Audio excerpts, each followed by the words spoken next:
Welcome to my TED Journey. I'm your host, Christine Gustafson, the Executive Director for the TED Community Organization. Today, we will be talking with Cynthia, a TED patient. She will be sharing her TED journey. Please know that each of our TED journeys are our own and not meant to replace medical advice. Please consult with your medical team when treating thyroid eye disease. Hi, Cynthia. Thanks so much for joining us today. So, yeah, we would just love to hear about your TED journey as a TED patient. So, can you describe what your life was like prior to your TED diagnosis, before you got any symptoms? Just a little bit about yourself. Hi, Christine. Thank Hi. you. Thank you. I really appreciate that you have me as a guest here. It's an honor to be part of this podcast. And yes, so I can say, or I can describe my life prior to being diagnosed with TED. Was pretty normal.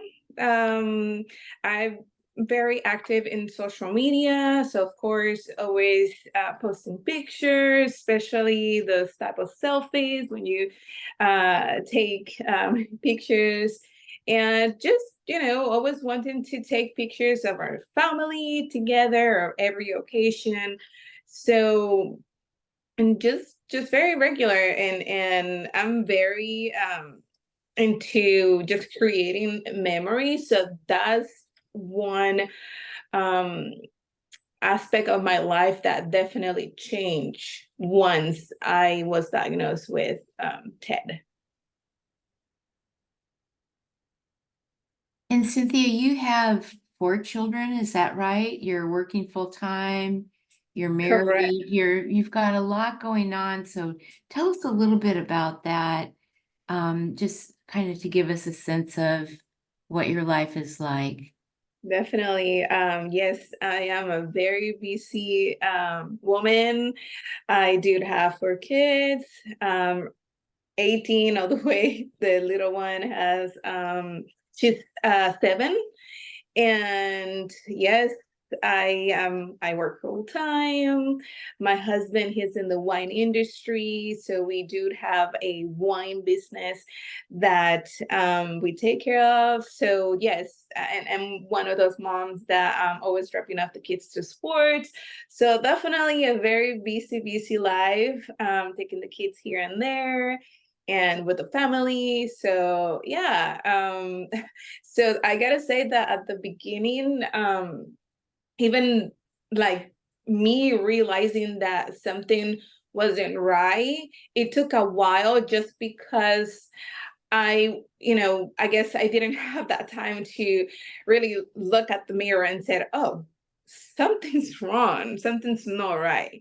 And that kind of comes later on as things just kind of happen to um, in place where it got me to think, okay, there's something that doesn't make sense. It's not right. So let me do some research on my own. So tell us about the initial symptoms that you had that, you know, you also have Graves' disease, and then the thyroid eye disease. So tell us a little bit about how that was diagnosed, how you went from the symptoms to getting diagnosed. All right, definitely. So this was around the pandemic time, around January of 2021. And I got sick with COVID. And of course, I didn't really think any of it. I got COVID. It was really bad. I got it really bad. But after that, I kind of it was kind of interesting how everything kind of connected because I decided to take a break from social media. So I wasn't taking any pictures or any selfies. So I wasn't really looking, like I mentioned, just like have that time to say, oh, something's wrong with my face or with my eyes. So I just decided to take a time from social media while I was recovering, And it just happened to be around February of 2021. So I got COVID in January. Around February of 2021, I decided to use this like serum to help my eyelashes grow. And that's when I noticed that something wasn't right, because I was trying to track the difference on how my lashes were growing. And that's when I said, oh, wait, hold up. What's going on in this picture? Something it's not sitting right with how my face was looking, my eyes, and it was especially my right side.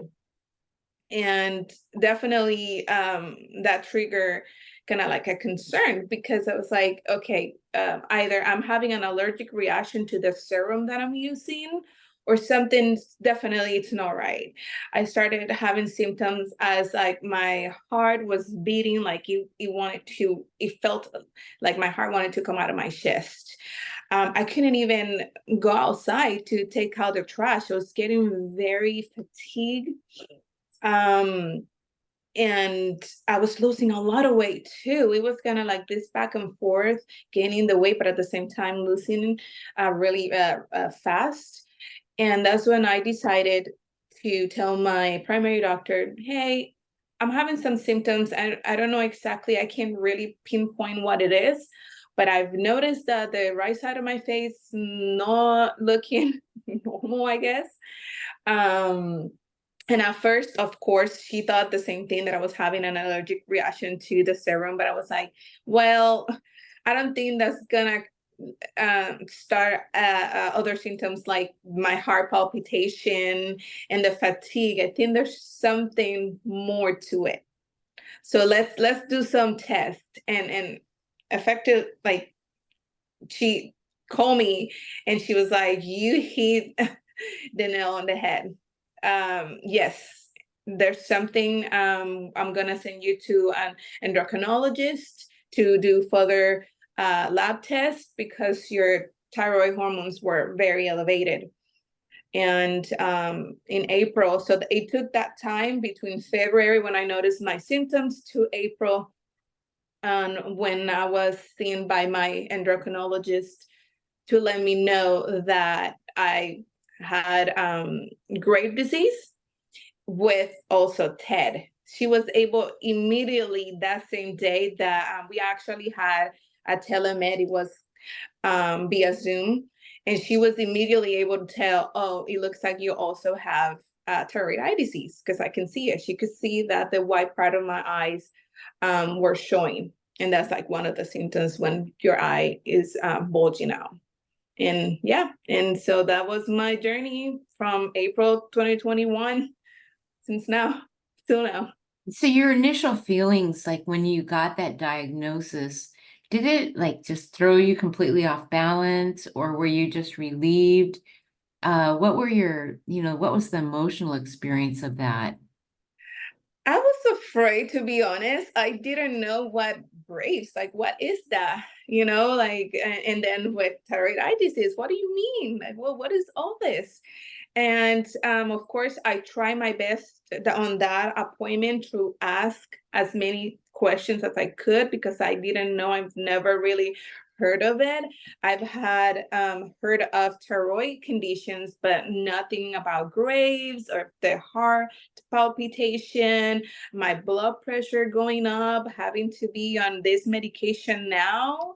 And it's gonna be something that I'm gonna have for life. Is there cure for this? I mean, I was lost.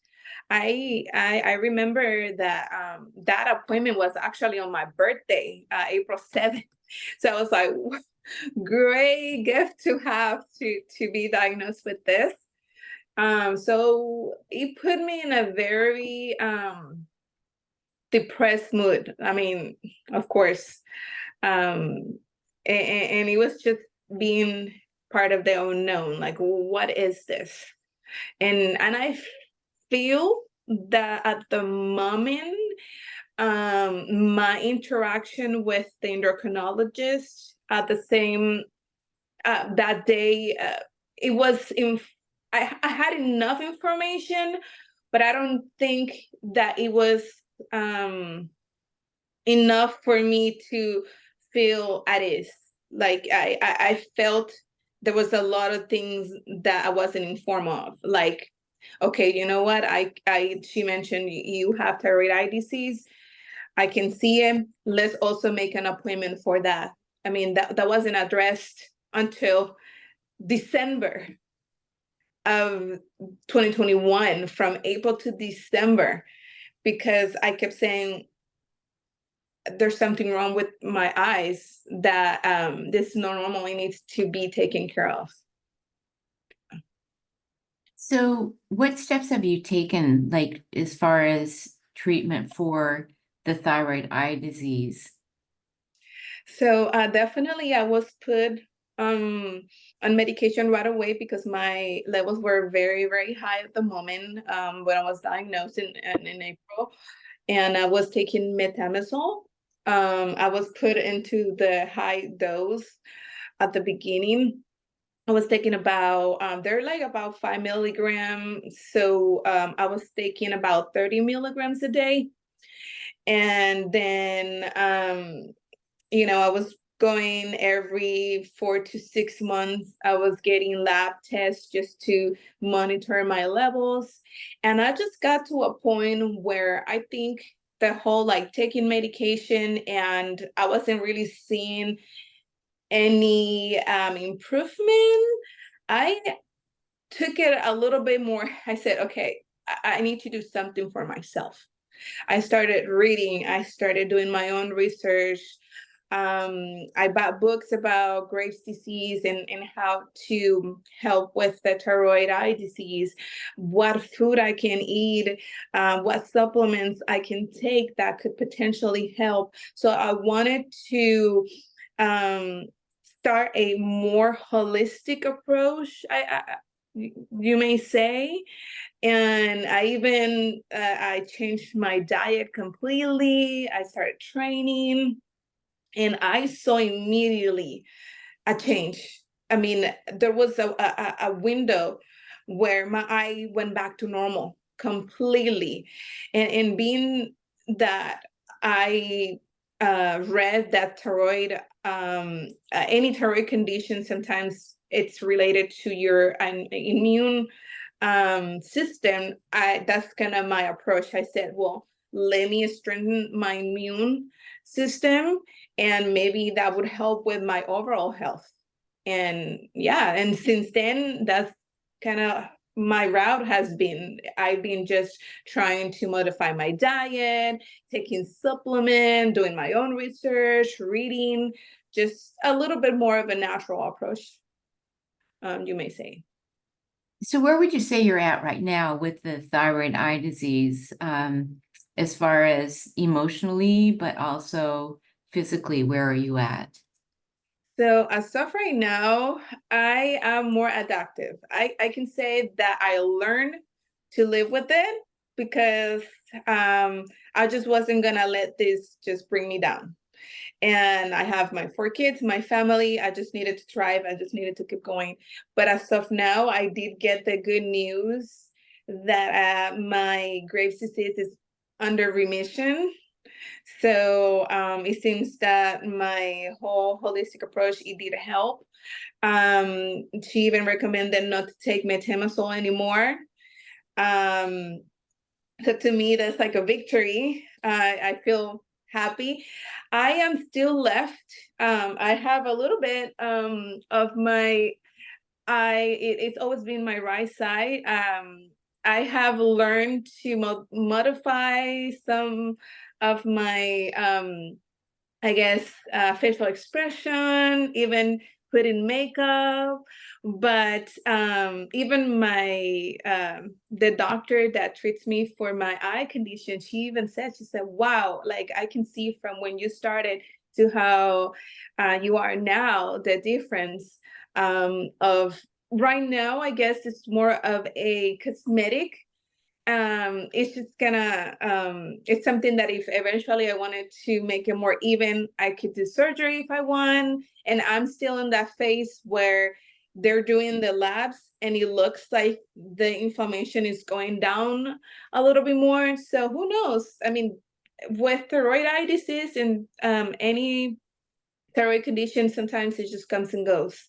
It depends of the stress that you have, your immune system. So there's a lot of factors that come into play. But as of right now, I can say that I'm happy with that. I never gave up, that I was very persistent and just doing what I thought it was good for me. And I'm not saying that not taking medication, don't take medication. I'm not saying that. I'm saying do your own research and do what's going to be best for you. So you are part of the TED Community Organization. We're an organization of patients, and we have a lot of people supporting us as well, wanting us to do well. Caregivers like your husband, that's a very important. And so you have decided to be part of this community to help others. So what motivates you to, I mean, it sounds like you're really doing great. So why turn back and help other people who are also on the TED journey? What's your thoughts about that? What's motivating you? I've always had a passion to help people, to help others. And finding you and your organization couldn't have been like, it was at the best time. I gotta say that, Christine, your organization is amazing, and the things and everything that you do to help people go through TED journey, it's unbelievable. And it has helped me a lot learning about other stories, other patients, and just getting to know everybody and their unique experiences, because we all different. We all go through different stages with TED. And I said, if my story can help a little bit, even in something, if it can help and give them hope, I win. I love to share any advice I can, and that's why I saw this as a great tool to help others. Your organization is something that has helped me just even go through the darkest time, even when you have the coloring space that you provide for the TED patient to have just that time and to express and bring art. That's amazing. So if I can help, I'm all for it. Oh, that's just beautiful. Thank you so much. And I'm just going to ask you one last question about your husband and your kids. I know that it is a pretty lonely journey, the TED journey, but they've put some wind beneath your wings. So do you want to say something about the support you've received from your family? Definitely.